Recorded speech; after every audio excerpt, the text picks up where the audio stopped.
안녕하세요. 마음건축 행복연구가입니다. 오늘은 휴진이를 맞아 모처럼 극장을 찾았습니다. 아주 오래된 명작 바람계곡의 나우시카를 다시 보기 위해서였는데요. 영화 속에는 모두가 두려워하고 피하는 거대하고 위험한 숲이 나옵니다. 하지만 주인공 나우시카는 모두가 보지 못하는 숲의 다른 얼굴을 찾아내죠. 저는 그 장면을 보며 우리 아이들의 마음을 떠올렸습니다. 우리는 때로 아이의 날선 말이나 행동을 그저 위험한 숲처럼 대하곤 합니다. 무섭기도 하고 빨리 정리하고 싶기도 하죠. 아이의 짜증, 분노, 눈물 등의 감정도 태워버려야 할 나쁜 숲처럼 대하고 왜 그래, 그만해 라는 말로 아이의 감정을 차단하기도 합니다.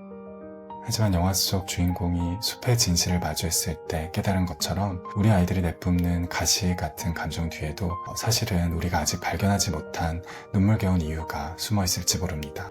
공감이란 그 위험해 보이는 숲속으로 기꺼이 걸어 들어가 아이가 미처 말하지 못한 진심을 함께 기다려주는 일입니다. 숲의 심연에 있는 아이의 어려운 행동 뒤에 숨겨진 속감정, 속마음을 헤아려 보고 맑고 싶은 본심을 믿어주는 일입니다. 얼마 전 입춘이 지났습니다. 새로운 해의 시작을 알리는 단단한 땅을 뚫고 올라오는 생명력이 가득한 계절이죠. 어린 나무가 싹을 틔울 때 흙을 밀어내는 고통이 있듯 우리 아이들이 성장할 때 겪는 진통을 문제가 아닌 생명력으로 봐주시면 어떨까요?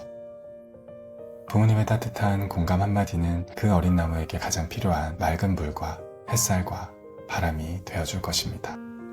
여러분의 마음을 함께 짓습니다. 지금까지 행복연구가였습니다. 감사합니다. 안녕하세요. 마음건축 행복연구가입니다. 공감은 가장 많이 권하고 격려해드리면서도 부모님들께서 제일 어려워하시는 것 중에 하나인데요. 이해가 안 되어 도무지 공감할 수 없다고 호소하시기도 하고 열심히 편을 들어주는데 아이가 자꾸 화만 내어 참고 들어주다가 같이 화를 내게 되기도 합니다. 노력한다고 하는데 아이와 계속 멀어지는 것 같고 대화가 이어지지 못할 때 부모님 또한 지치고 괴로울 수 있습니다. 혹시 공감이라고 생각해서 한 말들에 은밀한 판단이 숨어있지는 않았을까요? 오늘은 공감에 대한 올바른 이해를 돕고 공감의 핵심인 수용과 인정에 대해 이야기해보려 합니다.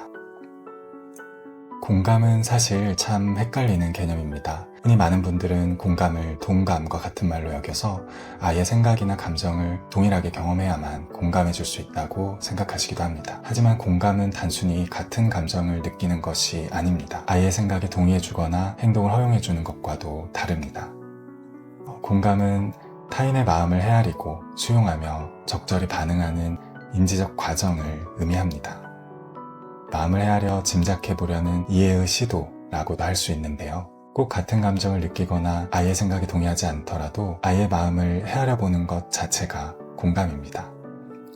그러한 공감을 위해서는 아이가 왜 그렇게 행동했는지 궁금해하고 아이의 생각과 느낌, 감정을 헤아려보려는 태도와 노력이 중요합니다.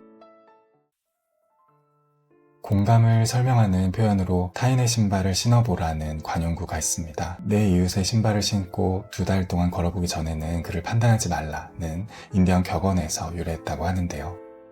걸을 때 신발이 커서 헐떡이는지, 뒤꿈치가 조이진 않는지, 신발 바닥은 튼튼한지 등을 신발을 신고 걸어보기 전에는 정확히 알 수 없듯이 상대방의 상황과 속내를 헤아릴 때는 철저히 그의 입장이 되어보라는 의미를 담고 있습니다. 즉, 공감은 다른 사람의 신발을 신어보는 일이라고도 정의할 수 있겠습니다. 다른 사람의 신발을 신어보기 위해서는 무엇보다 먼저 내가 신고 있던 나의 신발을 벗어야 합니다. 여기서 공감의 어려움이 발생하는데요. 즉, 공감의 출발이 판단하지 않고 수용, 인정하는 태도이기 때문입니다.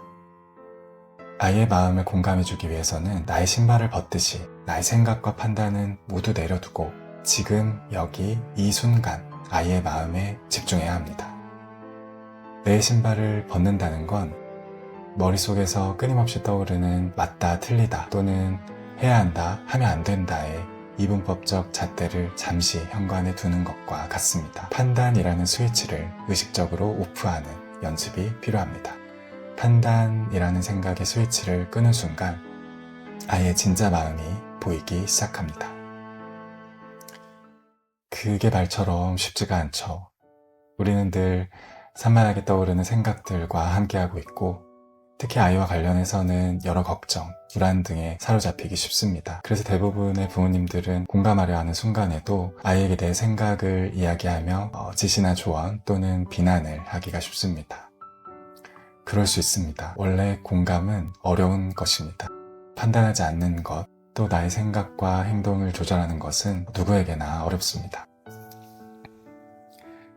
그래서 정신과 전문의가 되는 과정은 공감을 훈련하는 과정이기도 합니다.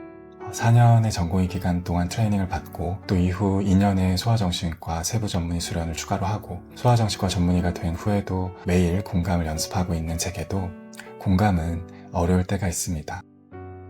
그래도 10년 이상 꾸준히 하다 보니 자연스럽고 편하게 습관처럼 공감을 할 때가 많은데요. 즉, 공감은 어려운 것이면서도 연습하면 누구나 어느 정도는 공감적인 태도와 공감 능력을 만들고 유지하고 키워갈 수 있습니다. 그럼 어떻게 하면 공감을 잘 할 수 있을까요? 이후에 다룰 ADHD 아이들의 건강한 성장과 발달을 돕는 영상들에서 꾸준히 반복해서 실제적인 공감, 연습을 위한 내용들을 다룰 것이기에 오늘은 부모님들이 가장 먼저 하시면 좋을 한 가지 방법만 말씀드리고자 합니다. 공감의 핵심은 판단하지 않고 수용, 인정하는 태도입니다. 이러한 태도를 수인이라고도 하는데요. 나 자신, 스스로의 여러 행동, 생각, 감정들에 대해서 먼저 판단하지 않고 수용, 인정하는, 수인하는 연습을 해보시면 좋습니다. 많은 어른들에게 공감이 어려운 이유는 지금의 부모님 세대, 저희들이 어릴 때부터 성장할 때 공감받으면서 자란 분들이 드물기 때문일 수 있습니다. 더 터프한 시대였고 우리들의 부모님 역시도 공감이라는 것을 잘 경험해보지 못하셨기에 자녀들을 공감해주면서 키우기 어려우셨을 거예요. 즉, 내가 받아보지 않았기 때문에 내 아이에게 해주려고 할 때도 더욱 어렵고 어색할 수 있습니다. 그럴 수 있고 괜찮습니다. 그럼에도 불구하고 아이를 공감해주기 위해 애쓰시는 노력, 그 과정에 담긴 아이에 대한 깊은 애정 자체로도 충분히 좋습니다. 꾸준히 부모님들께 공감을 격려해드리다 보면 다녀가시고 나면 며칠은 기억도 하고 실제 연습도 해보는데 어느 순간 또 금방 잊어버리고 또는 알고 있지만 실행이 어려운, 그래서 공감적인 대화가 좋은 것은 알지만 또 아이에게 화를 내고 비난을 했다며 내가 잘못한 것 같다 판단하시고 자책하시는 경우들이 종종 있습니다. 판단하지 않는 것, 또 생각과 감정, 행동을 조절하는 것은 누구에게나 어렵습니다. 저는 부모님의 그러한 어려움을 공감하고자 노력하며 부모님께서 먼저 수용받고 인정받는 경험을 하실 수 있도록 돕습니다. 그러한 경험 자체가 가지는 힘이 있는 것 같고요. 공감받는 경험을 바탕으로 자신을 포함해 타인을 판단하지 않고 수용하는 연습을 꾸준히 하면 공감을 더 쉽고 편하게 할 수 있습니다. 아이도 그렇지만 부모도 감정과 생각, 행동 조절은 어려울 수 있습니다. 나 자신을 먼저 너그럽게 대하고 나의 생각과 감정들을 수용하며 스스로를 잘 돌봐주세요. 그러다 보면 아이를 있는 그대로 인정하고 수용하며 존중해주는 것도 더 편하고 자연스럽게 하실 수 있을 것입니다. 여러분의 마음을 함께 짓습니다. 지금까지 행복연구가였습니다. 감사합니다. 안녕하세요. 마음건축 행복연구가입니다. 오늘은 부모님들께서 가장 많이 질문하시는 것 중 하나인 ADHD 아이의 거짓말에 대해서 이야기해보려 하는데요. 거짓말이라는 단어에는 부정적인 판단이 더해지기 쉽기에 금세 걱정과 불안이 커지곤 합니다. 마음이 초조하고 급해질수록 거짓말이라는 나쁜 행동을 다시 하지 않도록 크게 혼내야 한다. 어릴수록 더 따끔하게 혼을 내서 고쳐야 한다고 생각하시는 경우가 많죠. 그러나 반복적으로 혼내는 훈육을 하는데도 아이가 다시 거짓말을 할 때 부모는 속상하고 더 불안해지고 불안해질수록 더 크게 화가 나기도 합니다. 그럴 때는 앞서 강조드린 판단하지 않고 수용, 인정하는 것, 공감하기는 너무 어렵죠. 걱정에 사로잡힌 채 거짓말을 어떻게 고쳐야 하나요? 라며 전문가를 찾습니다. ADHD 아이의 거짓말 어떻게 해야 할까요? 저는 가장 먼저 그것은 거짓말이 아니라 아무 말이라고 생각하시면 좋다고 단어를 바꾸어 드립니다. ADHD 성향의 핵심은 조절과 실행의 어려움인데 ADHD 아이들이 조절하지 못하고 충동적으로 아무 말을 하면서 사실이 아닌 거짓말을 하게 되는 경우가 많은데요. 크게 감정적이거나 흥분한 상태에서는 더 횡설수설 아무 것이나 말해놓고 자신이 무슨 말을 했는지 기억조차 못할 때도 있습니다. 그래서 아이가 말한 사실과는 다른 말들에 대해서 거짓말이라는 부정적인 의미의 판단이 담긴 단어보다는 아무 말이라는 보다 중립적인 이름을 새로 붙여드리고 있습니다. 거짓말이 튀어나오는 가장 흔한 상황은 아이가 불안할 때입니다. 혼날까봐 무섭거나 걱정이 될 때도 마찬가지인데요. 숙제를 안 했는데 다 했다고 하거나 숙제가 있는데 없다고 하는 때도 흔하죠. 친구의 물건이 예뻐서 몰래 가져왔다면 누구 것인지는 모르고 우연히 주웠다 라고 할 수도 있습니다. 인정받고 싶은 마음에 자랑하듯이 또래 친구나 어른들에게 사실이 아닌 이야기를 허풍처럼 하게 될 때도 있고요.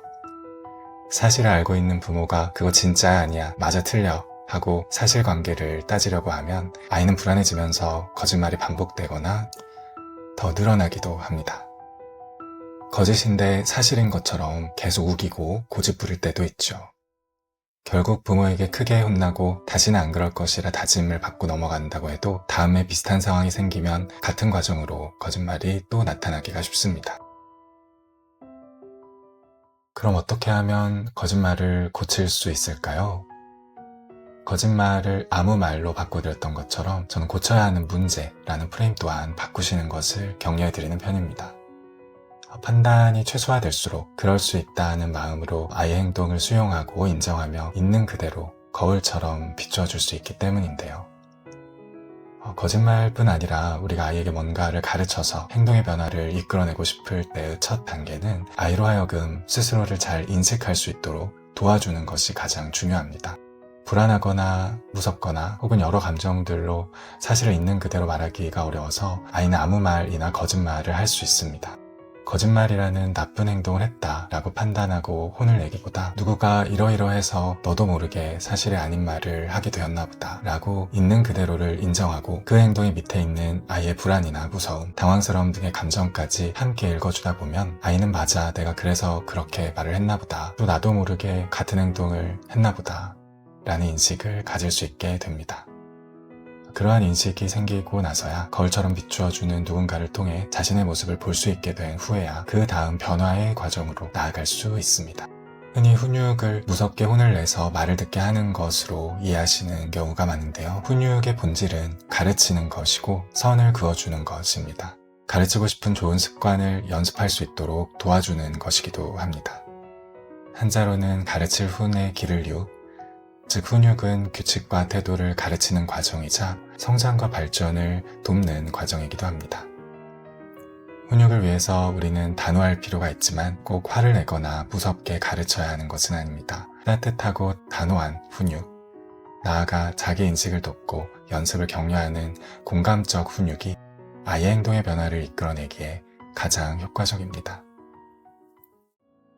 혼을 덜 내서 그렇지 더 크게 혼내면 고칠 수 있을 것이다 라고 생각하며 이상적인 이야기, 뜬구름 잡는 소리처럼 느끼실 수도 있겠습니다. 그럴 수 있습니다. 그럼에도 아이의 반복되는 거짓말에 지치고 힘이 드신다면 또 아이가 성장하면서 조금씩 아무 말을 참고 조절하는 힘을 키울 수 있도록 도와주고 싶으시다면 하고 싶은 말을 참고 스스로의 기준을 내려놓으며 최대한 판단하지 않으려 했으면서 거울처럼 아이의 행동과 생각, 감정을 있는 그대로 비추어주는 연습을 꾸준히 해보세요. 공감은 원래 어려운 것이다 보니 공감적 훈육을 연습하는 과정도 어색하고 어려울 수는 있습니다. 또 판단하지 않는 어려운 과정을 넘어 공감적으로 열심히 가르쳐 주신다고 해도 아이의 행동 변화가 바로 일어나지는 않습니다. 아이 또한 연습하는 시간과 과정이 필요하고 그 연습을 꾸준히 할 수 있도록 격려와 보상도 필요한데요. 그래서 공감뿐 아니라 격려와 칭찬 또한 매일같이 부모님들께 강조해드리고 있습니다. 변화가 일어날 때까지 일관되게 공감, 격려, 칭찬을 반복하시다 보면 아이는 어느새 성장하고 변화했습니다.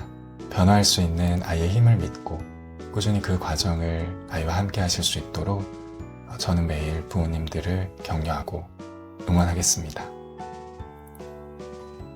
여러분의 마음을 함께 짓습니다. 지금까지 행복연구가였습니다. 감사합니다.